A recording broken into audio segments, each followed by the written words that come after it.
Hey guys, welcome back. In today's video, I'm going to show you how to blur a face on CapCut with tracking on your PC. So let's begin.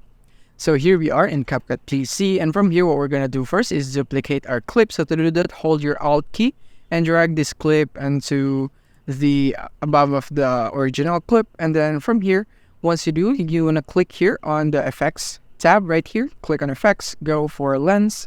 Right here, go to lens right here in the lens section and go for blur right here, and you want to drag this blur into your timeline, and then you want to go and expand this all the way to the clip's duration right here. And after that, you want to go and select the two clips right here, the duplicated clip and the blur one, and you want to right click and click on compound clip.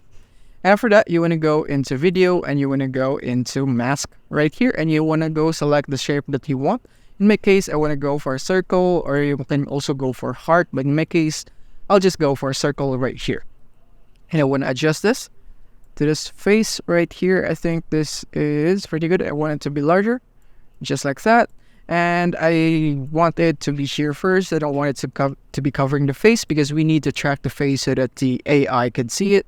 And then right here, and I want to point this to his nose right here, and it would automatically track his face. So click on start right here, and as you can see, it's now tracking his face right there, and we just need to wait for it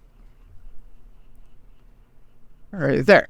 And now it's done, just a little bit, and there it's done. Now all we have to do now is replace this mask. So let's go to mask again. So let's go and put it back in here. I think that's pretty good right there, and we can maybe feather it just like that, and let's split. And as you can see, it is now following the face effortlessly right here. But as you can see, it's like that.